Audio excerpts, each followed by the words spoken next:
minimum corporate tax rate. What does it mean for India? Hello and welcome to Inventiver. I'm Manula Singh bringing you the top news from the day.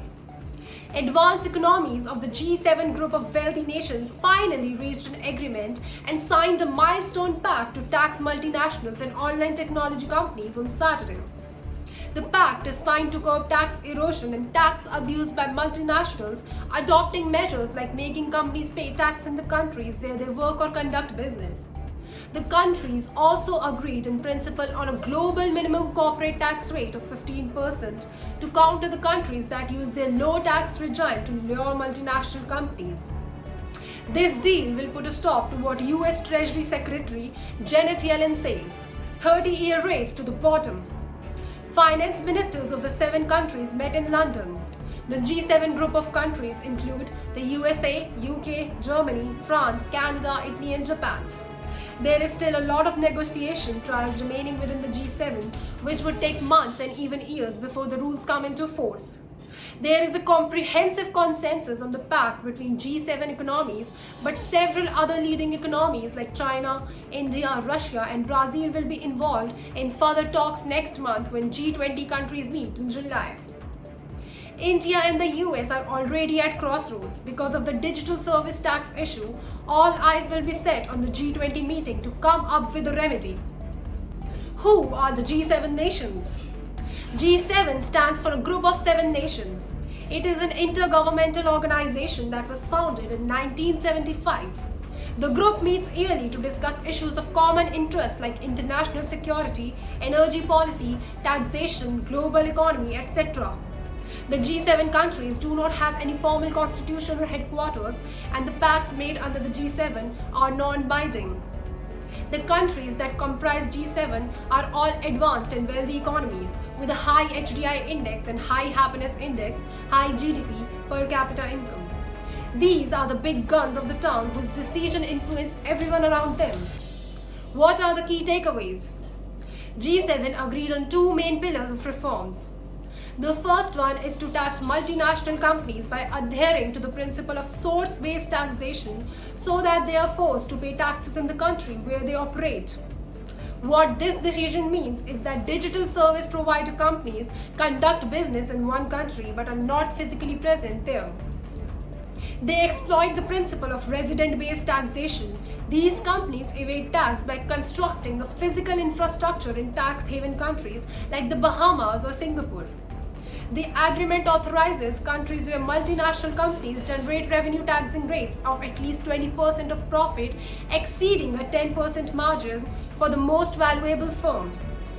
The communique also mentioned removal of all digital service taxes by respective countries so that the 20% rule can be executed.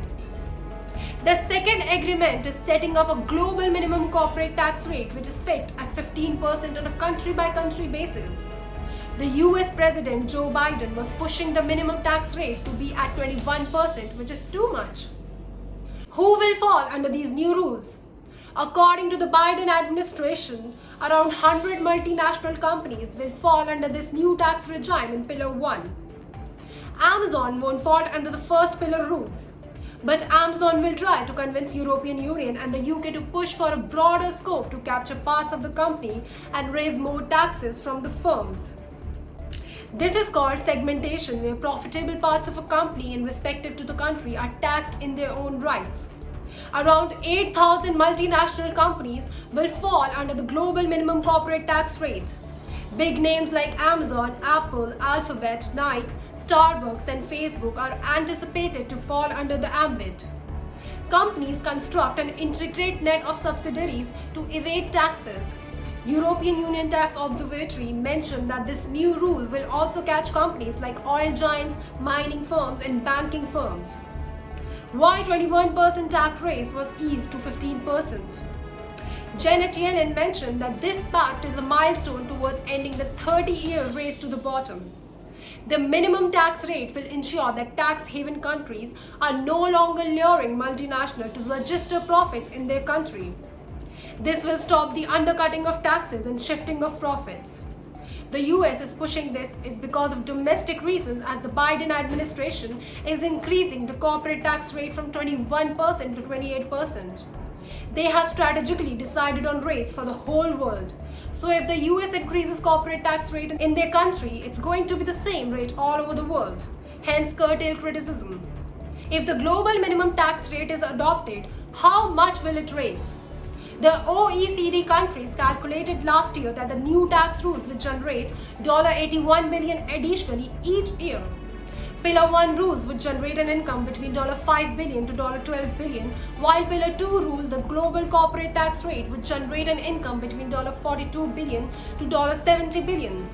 Think tanks and societies like the Tax Justice Network Advocacy estimated that the 21% rate would generate $640 billion. Institute for Public Policy Research estimated the United Kingdom would reap an extra euro 14.7 billion yearly.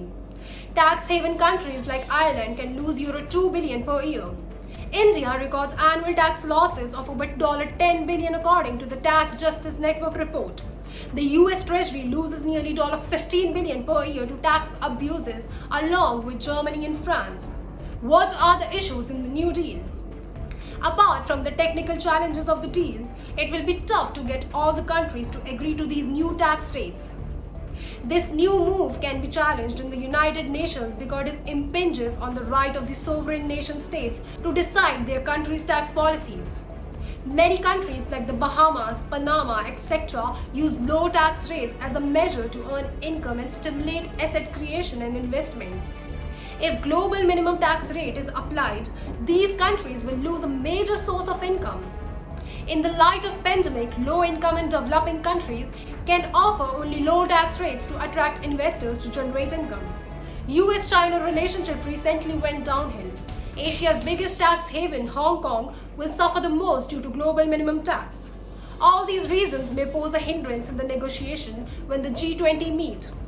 Also, the global minimum tax rate will not ensure tax avoidance and it will remain a problem for the global economy.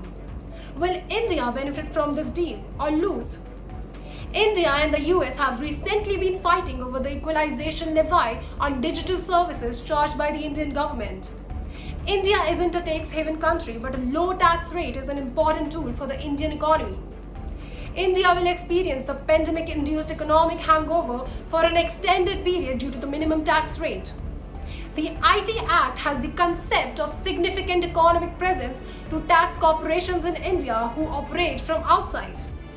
India has already engaged in double taxation avoidance agreement, tax information exchange agreements, and multilateral conventions to remove loopholes. This common tax rate will not do any function. India recently cut its corporate tax rate to 22% to boost economic activity, bringing it at par with other Asian countries. India strongly believes the taxation policies are the sovereign right to a nation state which are made according to necessities and circumstances. The countries should be open for dialogue and discussion on common global corporate tax rates. In a world full of economic inequalities, equal tax rate for every nation state is not rational.